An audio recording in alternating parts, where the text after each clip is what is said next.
The title of this session is Transformative Meditation to Heal Emotions, Challenges, and Health. My primary goal is to lead you through experiences that activate transformational processes. There's a lot of information out there these days, but not too many give you the techniques and lead you through the processes that actually bring about transformations of consciousness. So I'm going to mention a few things here too at the beginning, and then I'm going to lead you through a meditation. There is a secret life that we all have at a quantum level, and it is that anything in your life or your body can be changed with a change of consciousness, and your consciousness changes through your intentions. Now, I know this may sound a bit like an oversimplification, and I think in some ways it probably is. But just wait until you hear about the example of Timmy, a perfectly ordinary seeming 6-year-old who suffers from one of the saddest and strangest of psychiatric disorders, multiple personality disorder. Timmy has more than a separate dozen personalities, and each has its own emotional patterns, vocal inflections, likes and dislikes, and something even more remarkable. This lies beyond all psychological issues. When Timmy changes from one personality to another, remarkable changes occur in his body, and medical science say it's impossible. Timmy is particularly amazing because one of his personalities, and only one, is allergic to orange juice, and he breaks out in hives if he drinks it. An article about Timmy by health writer Daniel Goleman in the New York Times says, the hives will even occur if Timmy drinks orange juice and another personality appears while the juice is still being digested. What is more, if Timmy comes back while the allergic reaction is present, the itching and the hives immediately cease, and the water-filled blisters will begin to subside. Now, this is a perfect example of how traits can shift when consciousness shifts, and they happen instantaneously in his physical body. And in the case of allergies, they're not known to come and go at a whim of some changing of your mind. But then the question arises, how could they? Because there's a whole complex series of biological reactions that have to occur for an allergy to be present or not. The white cells of the immune system, coated with antibodies that cause the allergies to come into the surface and react. And they just sort of wait passively for contact with an antigen. And then when contact occurs, a whole series of chemical reactions is triggered automatically. But in Timmy's case, it appears that the molecules of the orange juice approach the white cells, and a decision is then being made whether to react or not. And now the question is, who is making that decision? In other similar cases, one personality might have diabetes, for example, and the person will be insulin deficient as long as that personality is in force. And yet the other personality may be completely free of diabetes, and they test normally for insulin levels. Another personality might have high blood pressure while the other personality does not. And these stories go on and on. Even warts, sores, and other skin blemishes have been seen to disappear or appear with changes in personality. The literature on multiple personalities includes patients who can instantly alter their pattern of brain waves on EEGs, or get this, even transform the color of their eyes from blue to brown. One woman had 3 separate menstrual periods each month, corresponding to her 3 separate personalities. So the implication here is that the chemistry of the body and perhaps even the molecules themselves are somehow making decisions. But to even imply that molecules can make decisions defies current physical science. It would be like sugar sometimes feeling like it wants to be sweet, and another times, no, not so sweet. Timmy's a very dramatic case, and it has very strong implications for all of us. Because once we grasp the fact that a choice has been made at some level to be allergic, then the personality brings an allergic reaction in the body.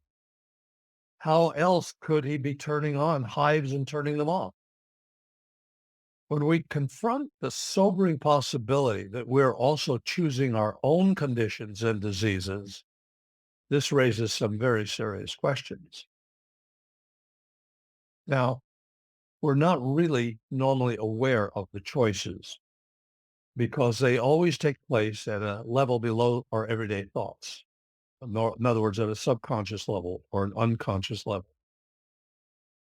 We all tend to see ourselves and our bodies as fixed the way they are, and yet we know they're always changing.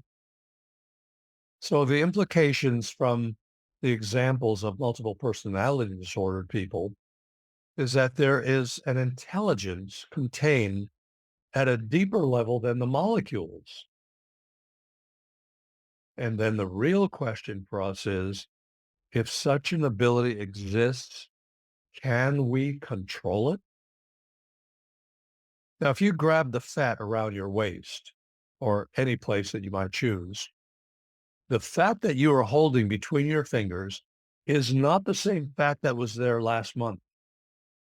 Your fat cells fill up with fat and empty out constantly.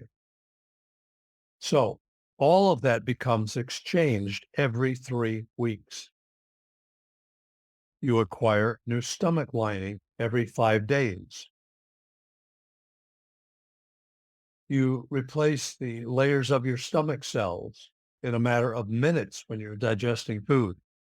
Your skin is new every 5 weeks. Your skeleton, which seems to be so solid and rigid, is entirely new every 3 months.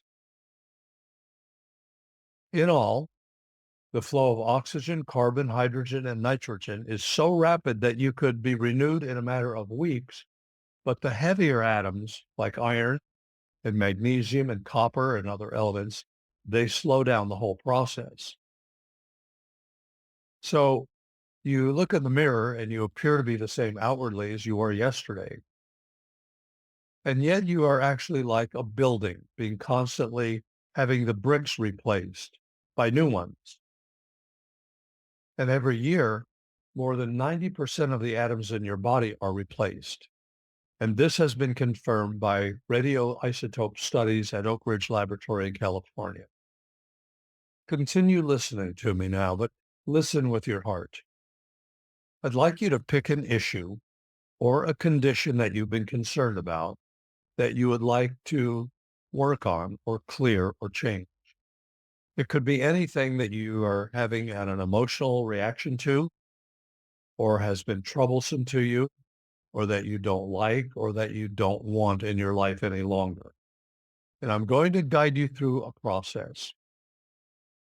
The path that we're going to follow consists of 3 simple steps. The first is both simple and easy. You simply observe yourself in relationship to the issue or the condition, and you acknowledge where it arises from. What is the source of the condition? There are 2 primary sources. One, are they from your highest and deepest soul truth or your highest self? Or could they possibly be coming from an ego need, such as fear or insecurity, or thinking there's something wrong with you, or that you're being blocked, or you have a lack causing you to want more? All conditions arise from one of these two places. Either your deepest inner truth, which we call your true self or soul, or from the ego-created personality, which is a collection of conclusions and beliefs. So the first thing you do is figure out which of these places the condition is arising from.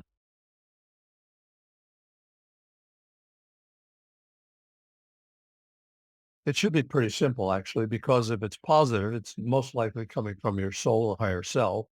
And if it's negative, then it's probably coming from an ego pattern program. And then when you discover the issue, you look for three things. First, pictures. So these can be still pictures or they can even be like movies or memories. What pictures or memories are attached to your issue? Just take a few seconds and reflect on it.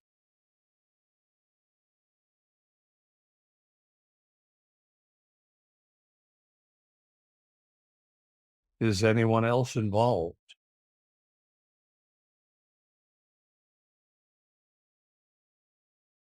The second thing you want to look for are what emotions or feelings are attached to this memory or this pattern. So when you think about the issue, what feelings does it generate? Take a few seconds and reflect on that.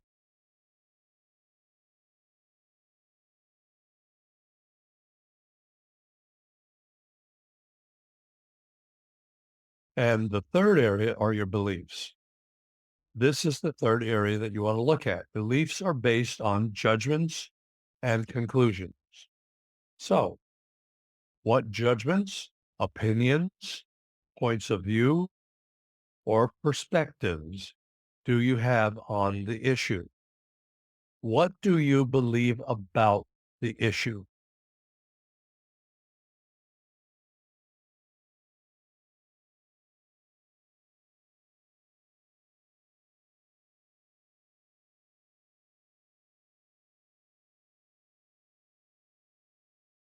And now, when you think about what you believe about this issue, how do you describe how it makes you feel? Do you feel stuck or lost or trapped or worried or angry or disappointed? Or maybe you're thinking there's something wrong with you. So just take a few seconds and reflect on what those reactions are.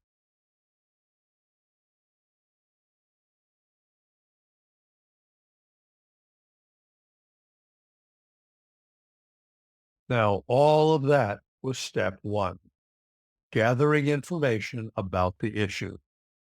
And in some ways, it's the most important one because I find that you only really heal and clear what you identify. If you don't know what it is, or you don't have any idea, even remotely, what it could be, it's going to be a lot more difficult to work on that and to heal or clear it. But now we come to step two. Regardless of your answers, express gratitude for this condition. Gratitude in general is wonderful because if what you are grateful for is something, gratitude will cause it to flourish if it's good. If it's something from the ego personality that you're thankful for, you're thankful for whatever service it was to you to bring you to the place where you are now, knowing that you're ready to heal and release it. And in releasing it, and here's the key, you can then fill that space with your higher self or soul. So now you have to explore whether you're ready to let it go and what you think about in order to embrace your deepest self. Now you have to explore whether you're ready to let go of what you think you are in order to embrace your deeper self, who you really are. Because who you think you are is really not who or what you are. You're a collection of pictures and feelings and beliefs that are really all projections from your mind. They're a bunch of opinions, points of view, perspectives, and judgments. And these collectively make up your personality on both a conscious and subconscious level. And it is also what most people think they are or who they are. However, who you really are is beyond all of that. So at this point, you say to yourself, yes, I am grateful for all the conditions. They've all brought me to the place where I am now, and I can acknowledge them, and I'm ready for change.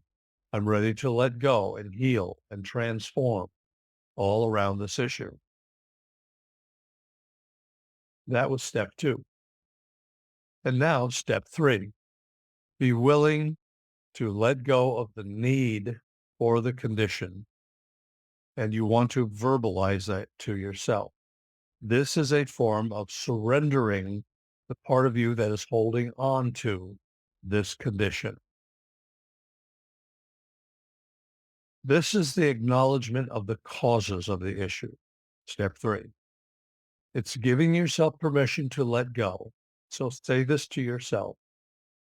I now give myself permission to release, let go, and dissolve all causes of this issue and condition.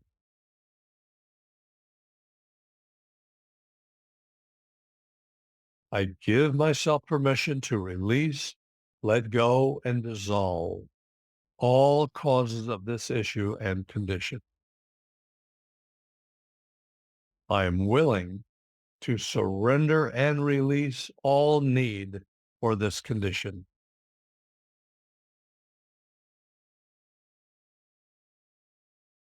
And then you give yourself permission to allow the process to proceed by continuing to let go deeper and deeper. And give yourself permission to keep releasing any hold or judgment or need for this issue. I give myself permission to release, let go, and dissolve all need to hold on to this issue and condition.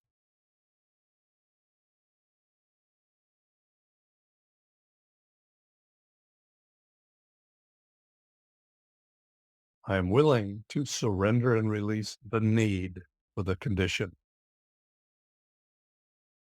And then you allow the process to proceed by continuing to let go deeper and deeper. So just take a few seconds to reflect on that and give yourself permission to keep releasing any hold, judgment, or deep need for this issue.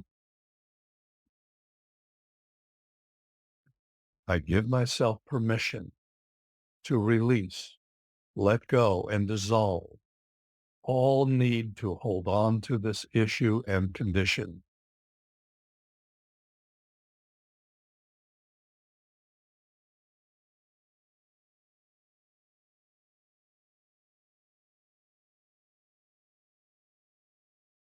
Ultimately, surrendering and releasing all resistance to the condition will all be that is necessary.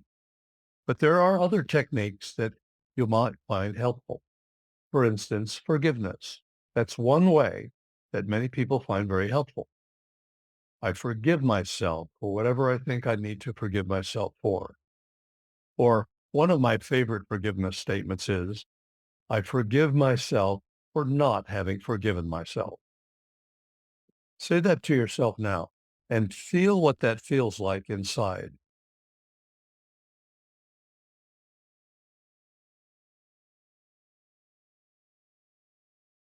That statement is usually a great relief to the mind. So repeat a statement of self-forgiveness to yourself a few times. That you can follow this pattern. I forgive myself for my reactions and judgments about this issue. And then you can also add some specifics and repeat the forgiving statements 3 times. I forgive myself for my reactions and judgments on this issue.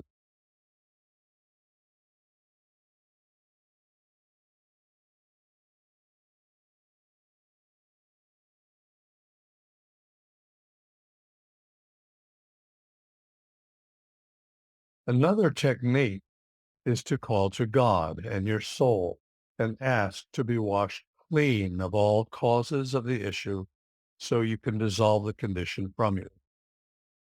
And one statement for this that you can repeat with sincerity is, I ask the highest enlightened aspect of my soul to merge into the issue. And I ask God to wash me clean and clear of this issue.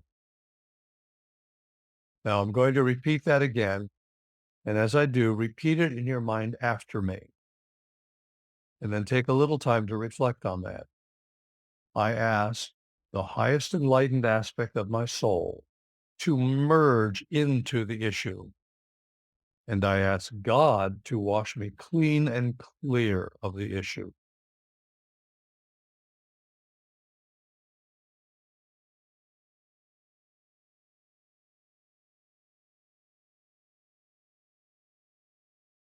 Now, of course, there are many other techniques, such as calling on the help of angels, saints, and other beings to help. And I find that all of these work well and they're easy. These are really just ways for you to recognize the truth of who you are as a whole, complete, loving source of love and light, while you disidentify with all of the self-created projections of what we call the ego. And if you do these things and you're consistent every day with doing these things, you'll find that in time you will become completely clear of negative conditions. So you want to spend some time every day in meditation. Secondly, you want to spend some time doing some clearing of these ego programs. And third, you want to spend a little bit of time doing some spiritual reading, such as the workbook from A Course in Miracles. And if you do these three things, you can move very quickly. And with it, you'll be healing and raising your consciousness at the same time. But consistency and dedication are very important. So you should be doing something in these areas every day. Now, what is an advantage to doing all of this? Well, when you are living in your highest truth and connected with your soul, you have one, true freedom. You feel lighter, expanded, and deeply free within. Two, security. Your trust is so deep that you know if you need something, it would appear because you have no negative attitude, beliefs, or subconscious programs preventing it. As a result, you feel the comfort that comes from surrender. Three, you live with deep, sustained, unconditional love. That is pretty self-explanatory. Four, deep peace permeates you. It fills your space all the time. And now this is much more than just being relaxed. It is a deep inner, all-pervasive peace that is beyond all words. So I would call it deep peace. Five, you have true joy. You know you're always living in love and light, so how could you not be happy and even joyful? And six, as you release blocks and limitations, positive life force flows through you. So your energy goes up and you generally feel better and healthier than you were before. Now compare those six things to living with your ego. First of all, you have the illusion of freedom. You are free to do what you want, but you are controlled by forces which lead to pain and suffering. So it's not really freedom. Secondly, you have false security, clinging to people or things to make you feel safe isn't going to work very well because people will often let you down and disappoint you. Third, there's an absence of divine love, but there's often an experience of separation and longing for something, but never finding it. And this is often accompanied with a loneliness and feeling that something is missing.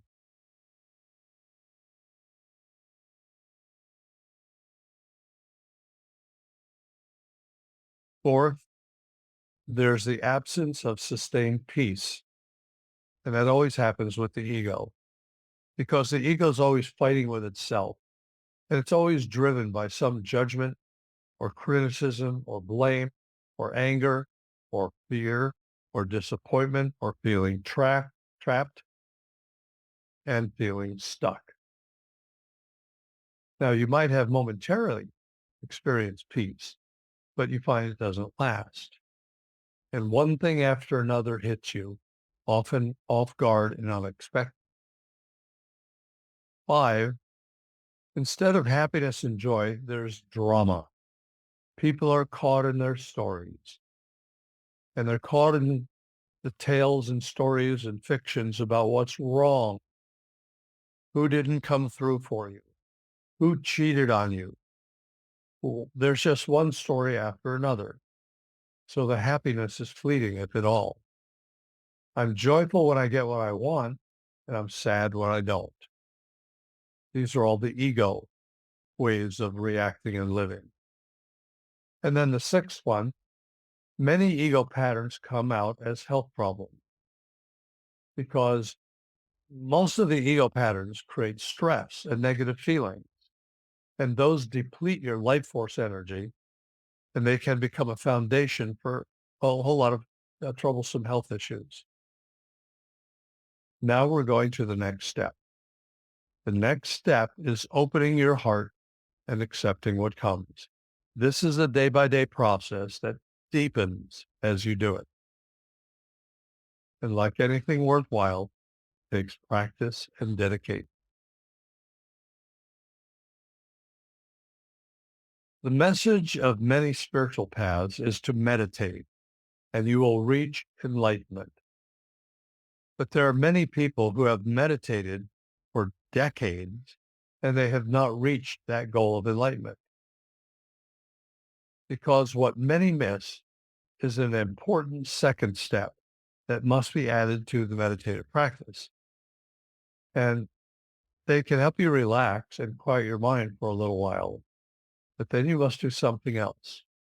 There's a proactive component that many spiritual seekers miss. Peaceful meditation is, of course, helpful. So if you have such a practice, I'm not telling you to abandon it, but to add something to it. And the first step is to add something to the request and hold the intention for it to receive. So this is not a calling from your mind. It's from the heart. You sincerely call from your heart. In this step, the first resistance you run into is the commentary in your head, a voice that says, I don't know how. I don't want to. What if it doesn't work for me? This voice knows if it makes the call, that means change is coming. And this aspect of the ego feels threatened and it defends itself. Ego is very crafty. And it says, okay, if you're going to call for help, I'll help you call, but you're going to do it in a way that won't really reach enlightenment. It won't clear you in all the ways you need to be cleared. This is just the ego's tricks. It wants to keep you familiar and protective, preconceived ideas, and limited portions of truth. All spiritual paths have effects of truth. If they didn't, then nobody would follow them. Another trick is to make you think that you need more information. There must be a book, some knowledge that you haven't read yet or seen yet or been told that. And you find that there must be some kind of a secret. There must be a clue that you're missing. Oh, there's a sense of deep secret that's only known by a person, or maybe it's only in some remote area, or something else that you need in order to have spiritual breakthroughs. Another trick is, I'll help you get enlightened if you give me what I want. I want a perfect mate. I want wealth. I want more. I must get my life perfect first.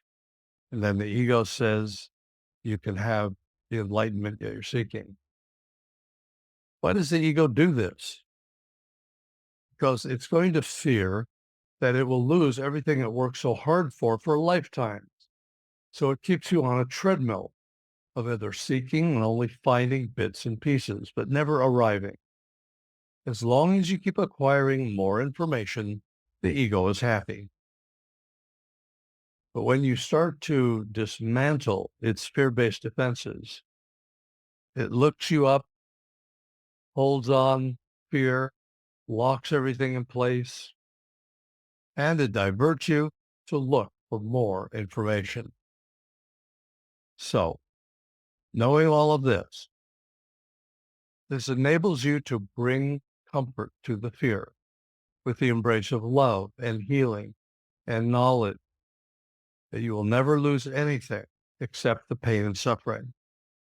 As long as you reassure the ego, the mind, the thinking analytical mind, that you have found the very thing it has been seeking, and therefore it can feel safe to let go and embrace love and light and healing, it will cooperate.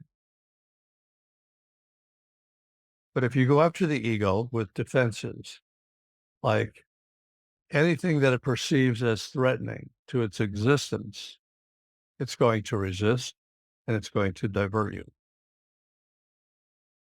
Now, let's proceed and take this process further. Now, let's proceed and take this process further. I'm going to now lead you into a process.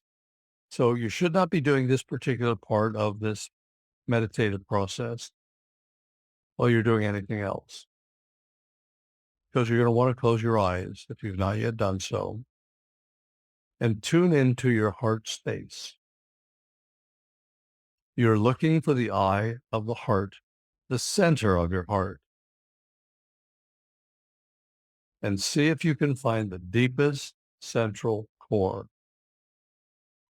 You can even put one hand over the upper center of your chest and relax inside your heart and travel as deeply as you can.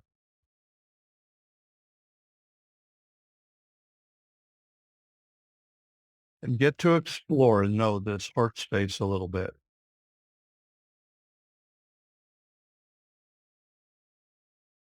Notice the comfort and peacefulness. You can stay in this place for a little while longer if you want.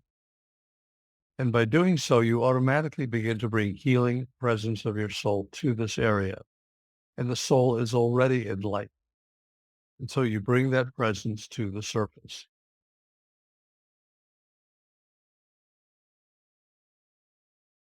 You see, you want your inside to be clean and pure and in trust. And one way to do that is through what is called remembrance. This is done by repeating a very simple mantra.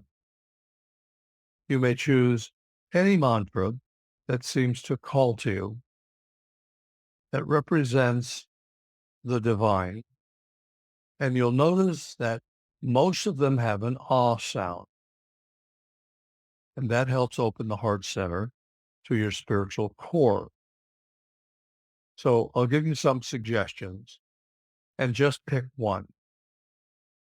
Rama, Father, Mother, Yahweh, Buddha, Baba,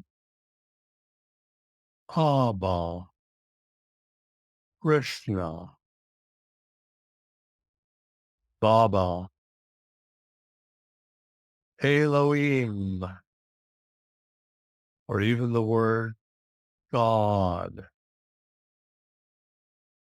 or love, or any other single word that represents the highest awareness of truth to you. And then keep repeating the words silently and slowly to yourself.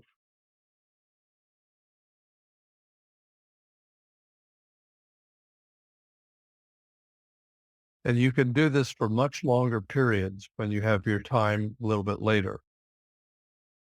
Because people will often notice there's a shift in their consciousness at around 20 minutes and another shift around 40 minutes.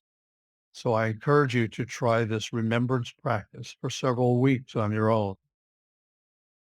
And now I will do this silently with you as you do this for 1 minute, and I'll call you when it's time to move on.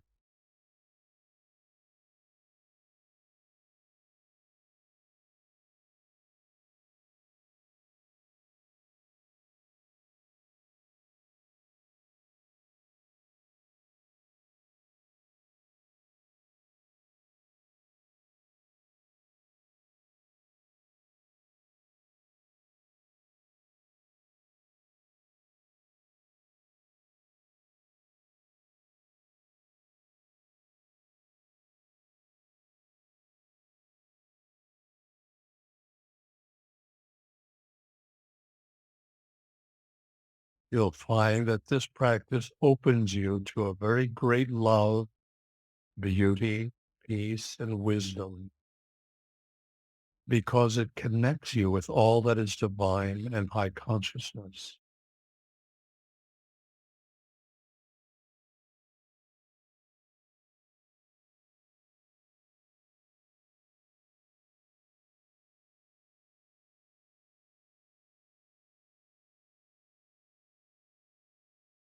As you do this over longer periods of time, you'll find that it will shift you into wonderful higher states of consciousness.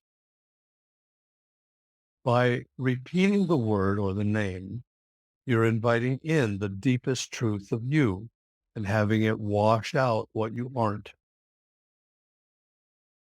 And that includes all the ego components that have been causing pain or limitations and struggle and all of the false perceptions and distortions and the misguided beliefs and other untruths, including any of the issues that you choose to work on. In truth, you are love, completeness, fulfillment, and unity. Beneath the surface, this practice opens you all of that and more. Now, from this state, you then make another request. So follow these words in your mind and make them your own. I am willing to surrender and release the need for all limiting and painful issues. I am willing to surrender and release the need for all limiting and painful issues. And now listen. Really relax your heart and release all the expectations of how the answer may come. You are like a cloud floating across the sky, completely accepting empty and opening to receive in the deepest humility. You've made a request. And the nature of reality and divinity is that it must and will respond. Let your heart melt into the deep acceptance of humility and willingness to let the one guide you into the depths of love and light.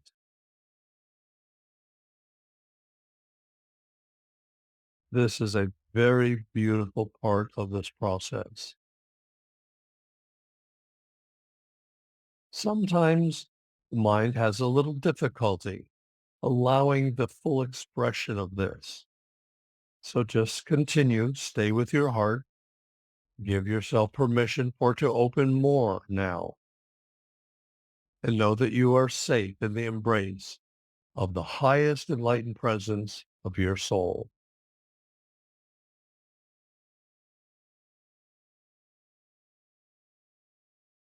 Invite the highest enlightened awareness of your soul to merge into any feelings of being unsure or any voice of doubt or questioning. And you'll find as you keep surrendering this way, there is a very deep level of trust that emerges. And as you do feel a deeper trust, you sense a lightening, and you might even see light with your inner eye, allowing the lightness to come in and fill you. So just be open to receive.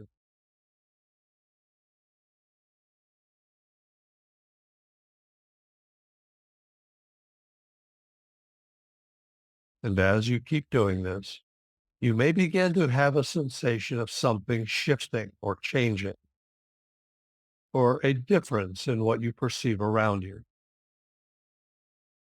Allow yourself to feel the answer to your request and feel a sensation that is there. Surrender the need for the issue. Request the soul to merge fully, completely into all aspects of the issue. And then what do you sense?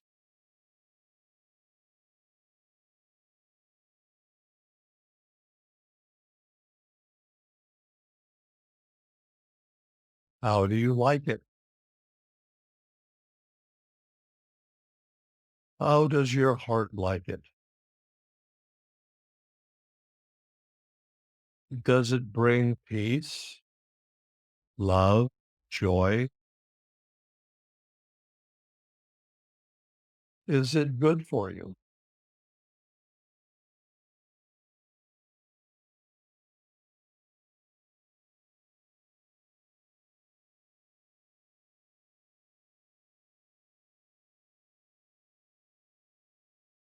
You have free will and you can make choices, but the way to bring it to you is through being surrendered to the outcome.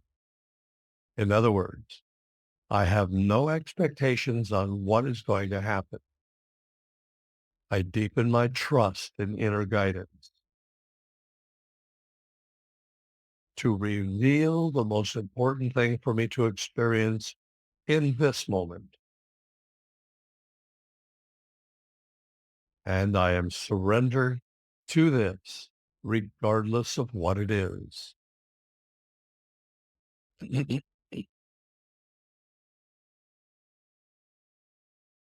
And then the next step is to open your heart to receive the light into your heart and fill you completely,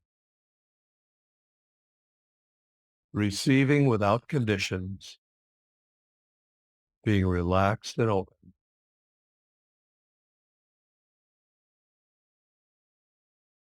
Open your heart very deeply and imagine your heart is a chalice, a very beautiful chalice, and let the divine source of love and light pour that love and light into your heart And as it fills your heart, let it melt all the places of contraction, hardness, pain, suffering, and separation. And be attentive to any areas of resistance and let them melt, let them go, surrender them. Surrender to the clean, healing light.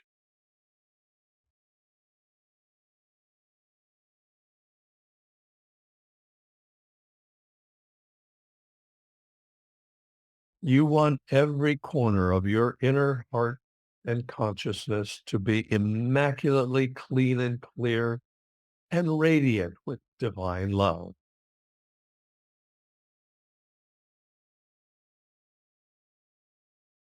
Say this to yourself. I am willing to open myself to the deep love and light of God.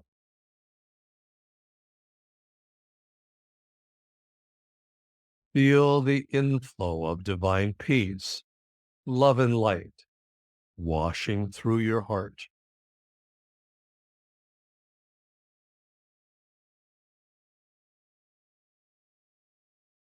And say yes to everything that you are being given. This is a very important part of the process, maybe the most important part. You're being given gifts, healing, revelations, initiations, insights, and a new consciousness with the highest love and light.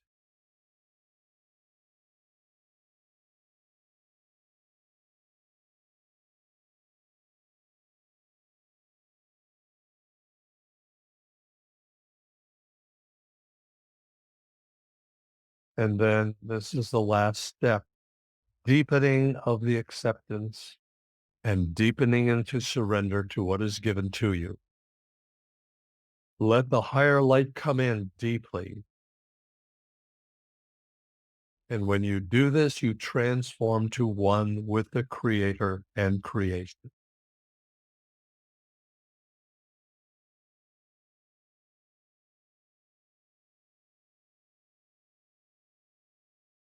And now follow these words and make them your own. I ask the highest enlightened awareness of my soul to merge into my physical body from head to toe.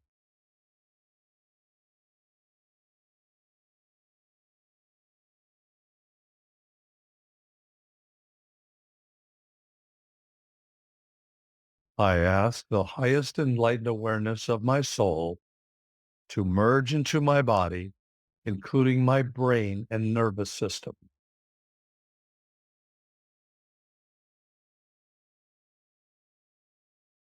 I ask the highest enlightened awareness of my soul to merge into each and every chakra.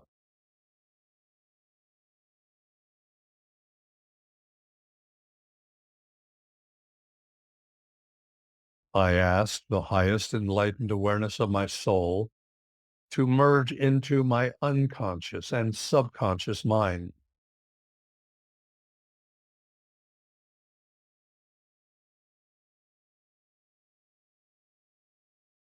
I ask the highest enlightened awareness of my soul to merge into all of my beliefs.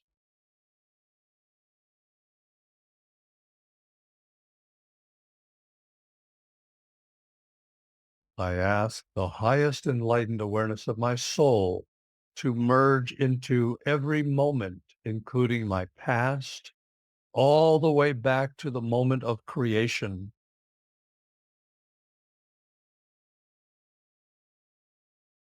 and out and into an infinite future, merging the highest enlightened awareness of my soul to merge into my entire life stream,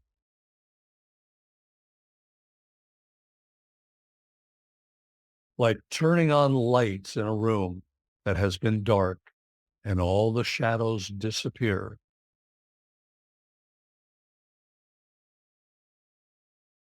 and ask all of the requests to fully integrate in and through all levels of your consciousness.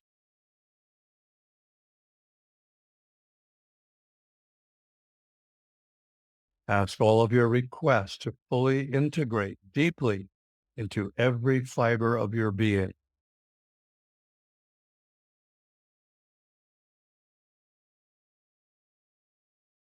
And then say, I now call my body, mind, and spirit into present time, here and now.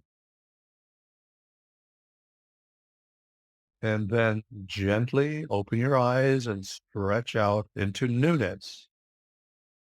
And take this beautiful process with you. And I look forward to seeing you again another time.